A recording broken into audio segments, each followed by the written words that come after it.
নামাজ একজন ব্যক্তি ইসলাম গ্রহণ করার পরে সর্বপ্রথম একজন মুসলমানের জন্য যে করণীয় রয়েছে সেটা হচ্ছে নামাজ।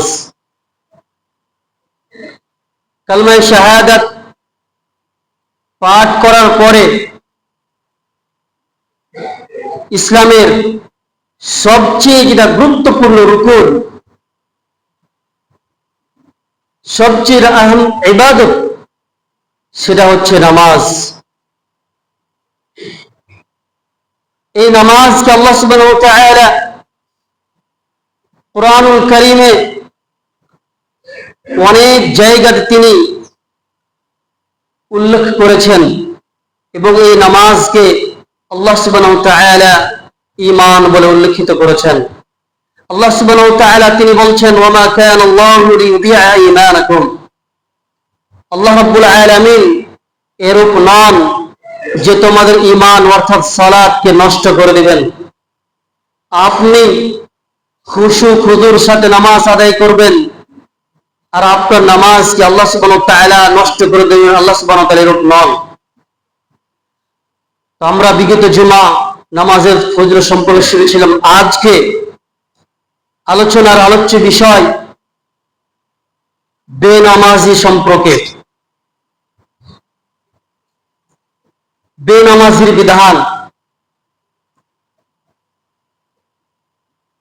এই নামাজ শুধুমাত্র উম্মতে মুহাম্মাদি অর্থাৎ আখিরি নবী মুহাম্মদ সাল্লাল্লাহু আলাইহি ওয়াসাল্লামের প্রতি ফরজ করা হয়নি, বরং যতগুলো নবী রাসূল পৃথিবীতে এসেছেন প্রত্যেকটা রাসূলের উপরে আল্লাহ রাব্বুল আলামিন এই নামাজকে ফরজ করেছিলেন। ইব্রাহিম আলাইহিস সালাতু ওয়াস সালামের কথা দেখেন, আল্লাহ রাব্বুল আলামিন ইব্রাহিম আলাইহিস সালাম সম্পর্কে তিনি বলছেন যে রব্বি জাআলনি মুকিমাস সালাহ ওয়া মিন যুররিয়্যতি। ইব্রাহিম আলাইহিস সালাম দোয়া করছেন আল্লাহ রাব্বুল আলামিনের কাছে, হে রব্বুল আলামিন তুমি আমাকে নামাজি বানাও এবং আমার বংশধরকে, আমার পরিবার পরিজনকে তুমি নামাজি বানাও। তাহলে বোঝা যাচ্ছে ইব্রাহিম আলাইহিস সালামের উপরে নামাজ ফরজ ছিল। ঈসা আলাইহিস সালাতু ওয়াস সালাম তিনি বলছেন ওয়াউসানি বিসসালাতি ওয়াজ যাকাতি মা দুমতু হাইয়া। আল্লাহ রাব্বুল আলামিন আমাকে ওয়াসিয়ত করেছেন, নসিহত করেছেন যে যতদিন পর্যন্ত আমি জীবিত থাকব ততদিন পর্যন্ত আমি নামাজ এবং যাকাত প্রদান করতে থাকব। আল্লাহ রাব্বুল আলামিন ইসমাঈল আলাইহিস সালাতু ওয়াস সালামের কথা উল্লেখ করেছেন, তিনি বলছেন ওয়া কানা ইয়া'মুরু আহলাহু বিসসালাতি ওয়াজ যাকাত। ইসমাঈল আলাইহিস সালাম তিনি তার পরিবার বর্গকে নামাজ এবং যাকাতের আদেশ দিতেন। আল্লাহ রাব্বুল আলামিন সকল নবীর উপরে এই নামাজকে ফরজ করেছিলেন।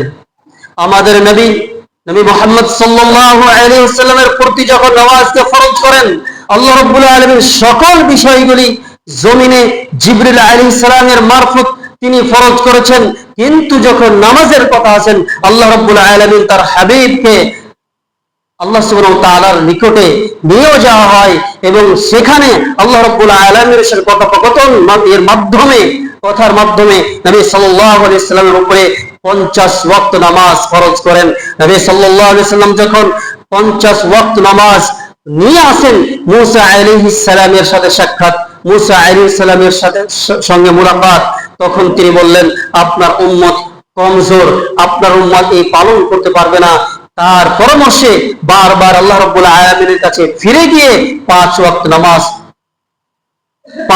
নামাজ আমাদের উপরে ফরজ করা হয়েছে। আসলে আমরা 5 ওয়াক্ত নামাজ পড়ি, কিন্তু আসলে 5 ওয়াক্ত নামাজ এর ফজিলত যে রয়েছে 50 ওয়াক্ত সমান। তাহলে বোঝা যাচ্ছে যে মূসা আলাইহিস সালামের উপরে ও তার উম্মতের উপরে নামাজ ফরজ ছিল। তো নামাজ ইসলামের সর্বপ্রথম রুকন হচ্ছে নামাজ। এই নামাজ যদি আমরা সঠিকভাবে আদায় না করি এই নামাজ যদি আমরা মানুষকে দেখানোর জন্য আদায় করি, এই নামাজ যদি আমরা ইচ্ছাকৃতভাবে ত্যাগ করে দিই, তাহলে আমাদের বিধান কি রয়েছে? রাসূল সাল্লাল্লাহু আলাইহি ওয়াসাল্লাম যারা নামাজ ছেড়ে, জামাত ছেড়ে নামাজ আদায় করে, যারা নামাজে আসতে বিলম্ব করে, যারা জামাত ছেড়ে ছেড়ে নামাজ পড়ে, তাদের সম্পর্কে রাসূল সাল্লাল্লাহু আলাইহি ওয়াসাল্লাম তিনি বলেছেন, লাকাদ হানামতু, আমি ইচ্ছা করে যে আমি কোনো ব্যক্তিকে নামাজের জন্য আদেশ করি, আমি কোনো ব্যক্তিকে নামাজের পড়ার জন্য আমি যেন তাকে ইমাম বানিয়ে দিই, যাতে করে ফাইসাল্লিন নাস, মানুষকে নিয়ে নামাজ আদায় করে, এবং আমি কিছু ব্যক্তিকে, কিছু সাহাবীকে আমি লোককে জড়ো করতে বলি, এবং যারা নামাজ পড়তে আসে না, যারা ওই সমস্ত কওমিল্লাহ ইয়াশহাদুনা সালাহ, যারা নামাজে উপস্থিত হয় না, জামাতে যারা আসে না, আমি তাদেরকে গিয়ে ফাউহাররাকা আলাইহিম বুয়ুতুন বিন-নার, এবং তাদেরকে তাদের বাড়ি গিয়ে আমি যেন তাদের বাড়ি ঘরকে জ্বালিয়ে ছারখার করে দিই। নবী সাল্লাল্লাহু আলাইহি সাল্লাম তাদের সম্পর্কে বলেছেন, যারা জামাত আসতে বিলম্ব করে, যারা বাড়ির মধ্যে থাকে, যারা জামাতে আসে না।